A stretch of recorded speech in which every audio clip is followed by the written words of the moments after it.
जी नमस्कार, मैं हूँ विपुल कुमार और आप देख रहे हैं सूर्य विहार डिजिटल न्यूज। बहुचर्चित श्रेया हत्याकांड में करीब एक पखवाड़ा गुजर चुका है, लेकिन अब तक इस घटना का खुलासा नहीं हो पाया है। श्रेया 11 तारीख को घर से कोचिंग जाने के लिए निकली थी, लेकिन कोचिंग पहुंची नहीं और रहस्यमयी तरीके से गायब हो गई। आखिर किसने गायब किया, क्यों मारा और उसकी वजह क्या है, और अब तक इतना देर हुआ और पुलिस ठोस अब तक अपराधी को, मेन हत्यारा को नहीं पकड़ पाई है, तो उसमें अब साक्ष्यों को कितना नुकसान हुआ है, अगर हत्यारा पकड़ा जाएगा तो उस पर क्या सजा होगी। इन तमाम बिंदुओं को समझने के लिए हम औरंगाबाद के सबसे बड़े क्रिमिनल लॉयर जो है प्रमेंद्र कुमार मिश्रा और वरिष्ठ पत्रकार भी हैं, उनसे हम जानते हैं। सर, आपका बहुत बहुत स्वागत है हमारे चैनल बहुत बहुत धन्यवाद और आपके दर्शकों को शुभकामनाएं। श्रेया को जो है एक पखवाड़ा से ज्यादा हो चुका है घर से गायब हुए, और 11 तारीख को गायब हुई, 13 तारीख को उसका शव बरामद हुआ। उसके बाद से आप देख रहे हैं पूरे बिहार भर में आंदोलन हुआ, औरंगाबाद में आंदोलन हुआ, बड़े बड़े लीडर आए, लेकिन अब तक पता नहीं हो पाया है कि उसका असली कातिल है कौन। इस मामले में 3 लोग तो गिरफ्तार हुए, लेकिन असली कातिल कौन है पुलिस इसमें अभी तक खुलासा नहीं की है, और पुलिस 2 दिनों तक थाने से निकली भी नहीं है। तो क्या साक्ष्य जो है वो नष्ट हुए होंगे क्या? देखिए, अपराध के अनुसंधान में जहां पर कि इस तरह की ब्लाइंड केसेस हों, जहां पर कोई प्रत्यक्षदर्शी नहीं है या किसी ने घटना को होते हुए नहीं देखा, वैसे मामलों में बहुत इंपॉर्टेंट होते हैं परिस्थिति जन्य साक्ष्य या तकनीकी साक्ष्य, जिसमें हम कहते हैं कि मोबाइल का लोकेशन वगैरह। और तीसरा जो सबसे इंपॉर्टेंट साक्ष्य होते हैं, फोरेंसिक साक्ष्य होते हैं। तो जैसे जैसे अनुसंधान में देर होती जाती है या अनुसंधान के शुरुआत में जो पुलिस का रिस्पॉन्स देर से आता है, तो उसमें ये जो परिस्थिति जन्य साक्ष्य हैं या जो फॉरेंसिक साक्ष्य हैं, इनके नष्ट होने की संभावना या आशंका बनी रहती है, जो बहुत बड़े साक्ष्य होते हैं किसी अपराध के अनुसंधान को पूरा करने में। अब ले दे करके तकनीकी साक्ष्य बच गए होंगे। तकनीकी साक्ष्य में कॉल डिटेल्स निकालना, कॉल लोकेशन निकालना, लड़की की आखिरी बार किससे बातचीत हुई थी, उसके डेड बॉडी के आसपास किसी फ़ोन की मूवमेंट थी कि नहीं थी, ये बड़ा इंपॉर्टेंट है। और अभी पता नहीं पुलिस ने इस दिशा में काम किया है कि नहीं किया है, क्योंकि अब तक इस तरह का कोई बयान आया नहीं है। पुलिस ने फिलहाल एफआईआर में जिन लोगों का नाम था, उन लोगों को अरेस्ट कर लिया है।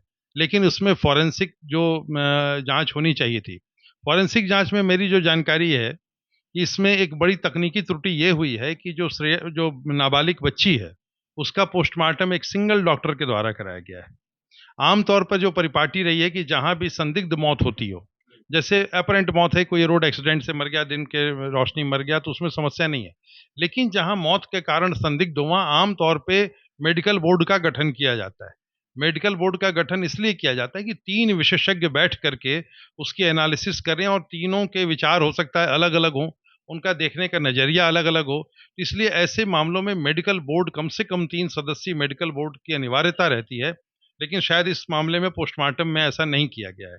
तो जो बहुत से फॉरेंसिक जो एविडेंस आने चाहिए थे, हमको लगता है कि वो मिस किए होंगे। ऐसी संभावनाएं हैं कि देर से पोस्टमार्टम करने से या कि सिर्फ एक ही व्यक्ति से पोस्टमार्टम कराने से कुछ चीज़ें ओवरलुक हो गई होंगी, ऐसा हो सकता है। तो जब भी इन्वेस्टिगेशन में देरी होती है, कहीं न कहीं जो साक्ष्य होते हैं, उनको कलेक्ट करने में परेशानी होती है। दूसरी बात कि अगर आप तत्काल परिस्थितिजन्य साक्ष्यों को चेज़ करते हैं, तो आपको कोई गवाह मिल सकता है जिसने लड़की को देखा हो या कहीं और कोई वीडियो फुटेज मिल सकती है।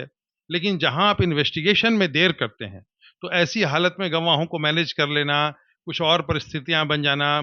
बहुत जगह ऐसा होता है कि जो 24 घंटे की रिकॉर्डिंग होती है, वीडियो रिकॉर्डिंग सीसीटीवी कैमरे में, तो वो रिकॉर्डिंग डिलीट हो जाती है।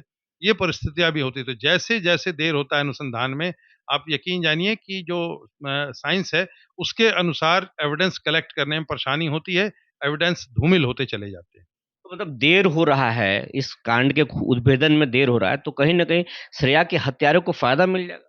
देखिए, अनुसंधान में देर होना निसंदेह साक्ष्यों को कमज़ोर करता है, पुलिस का काम बढ़ा देता है, उसको एविडेंस कलेक्ट करने में और अपराध के बारे में जो असली कहानी है जानने में दिक्कत होती है।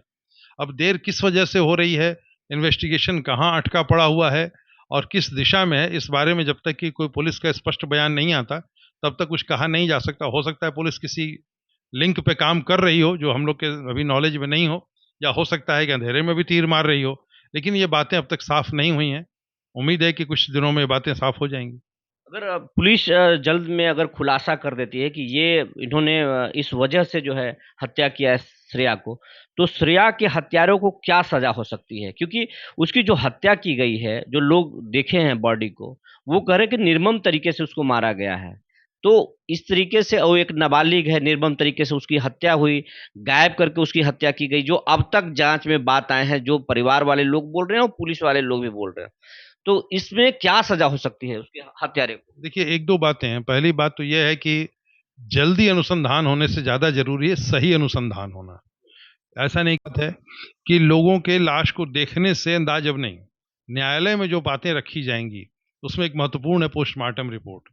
उसका एक बहुत बड़ा रोल रहता है किसी भी न्याय तक पहुँचने के लिए और प्लस गवाहों का या अन्य साक्ष्यों का। तो जो अदालत में साक्ष्य पहुँचेंगे, उसके आधार पर अदालत निर्णय लेगी कि ये मामला क्या है, सज़ा किस रूप में दी जाए। अगर वाक़ई उसकी हत्या हुई है, तो 302 में मामला दर्ज होगा। इसमें मृत्यु या आजीवन कारावास या जुर्माना। सर, आप जिस चीज़ पर कह रहे हैं कि कोर्ट में पोस्टमार्टम रिपोर्ट मायने रखेगा और पोस्टमार्टम रिपोर्ट के आधार पर ही सज़ा तय हो सकती है। तो पोस्टमार्टम रिपोर्ट में तो कई खामी उजागर हुए हैं, उस पर बहुत बवाल हुए हैं। वो लड़की 16 साल की है, लेकिन पोस्टमार्टम रिपोर्ट में बताया गया कि वो 24 साल की लड़की है। सिंगल डॉक्टर पोस्टमार्टम करते हैं। शुरुआती दौर में उसको लवारिस मान लिया जाता है और पोस्टमार्टम रिपोर्ट में बताया गया है कि उसके फेफड़े में पानी थी। तो वो मरा हुआ व्यक्ति को पानी जा नहीं सकता है, मरने के बाद आदमी जो है वो पानी ले नहीं सकता अंदर में। और उसमें एक आशंका ज़ाहिर की गई है कि या तो कोई पानी में फेंक दिया है या फिर सुसाइड कर ली है। तो ऐसी स्थिति में क्या सज़ा हो पाएगी? जो अपराधी अगर पुलिस अगर अपराधी तक पहुँचती भी है तो क्या हो पाएगा?